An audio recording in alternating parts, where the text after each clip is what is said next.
Growing up, I loved to scare my older sister.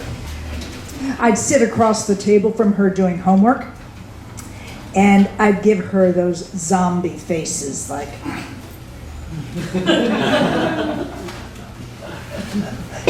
Margaret, stop it.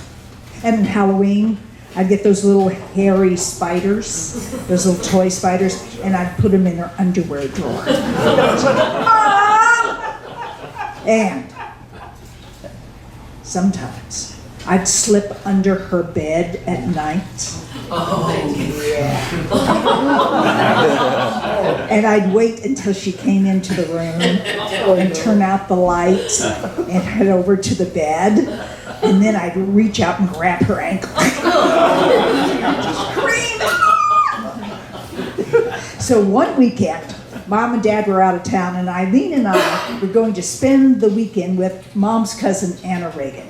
And we loved to stay with Anna. We were like 9 and 11. And Anna lived out in the country in this big farmhouse. And it had cornfields and apple orchards and lots of chickens, so we helped her gather eggs. And Anna was a fabulous baker. Cakes were her specialty. And my favorite was German chocolate cake, with that caramely icing with coconut and pecans. And Anna also believed that everyone had the right to as much candy and ice cream as they wanted.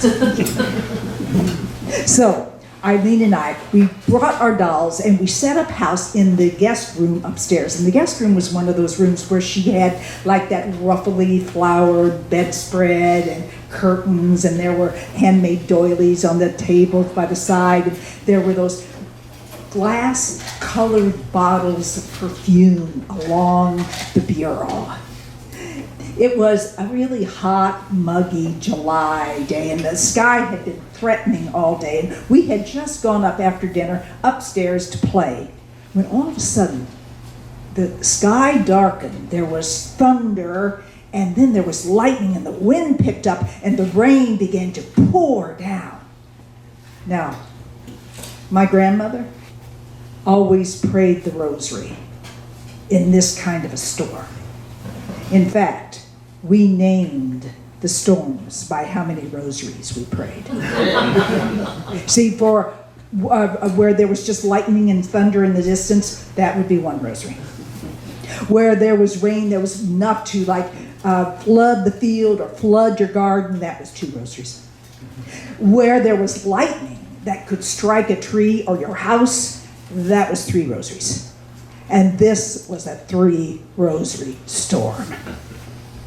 All of a sudden, Anna appeared at the top of the steps in rain gear, and she said, girls, I have to go out and put the chickens in the coop for the night. They're terrified of the storm. Now, I'll be right back. You'll be fine while I'm gone.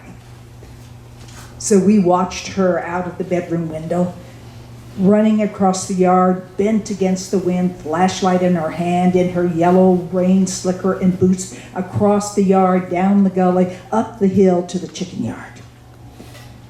Then all of a sudden, there was this tremendous bolt of lightning. Boom! Crash! And the lights in the house flickered. And then they went out. And Eileen and I inched closer together on the bed. Grandmother wasn't there to say the triple rosary. That's why the devil got into me.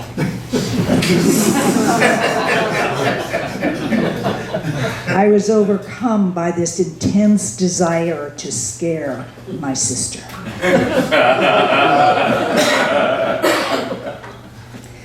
So I said I had to go to the bathroom, which was right across the hall, but I didn't go to the bathroom.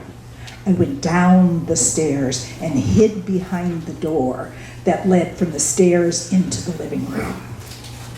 I waited. Pretty soon I heard Eileen go, Margaret, where are you?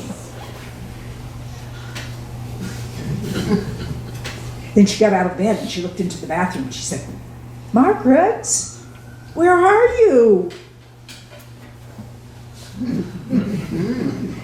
She stood at the top of the stairs and she said, Margaret, did you go down the stairs?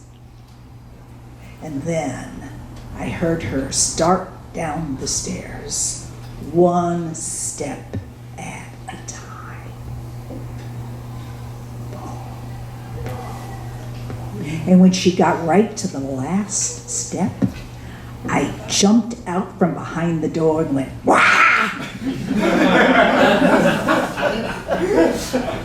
She screamed. And she screamed again, and then she fell down on the floor. I said, Eileen, okay. I mean, maybe that was a little much. Okay, get up. But her eyes were closed, and she didn't say anything.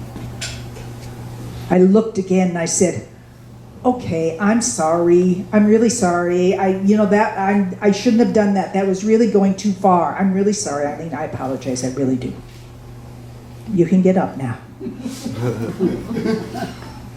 Eyes were closed. And she didn't say anything. Now, I have heard stories of people who died from fright. So I bent down really low because I had to know if she was breathing. And I got really down close to her face, and then it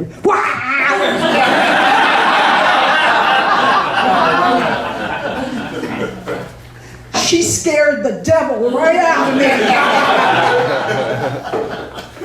And then there was a big gust of wind, and we heard the back screen door bang open. Boom.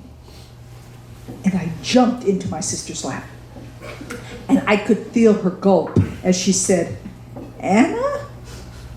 Is that you?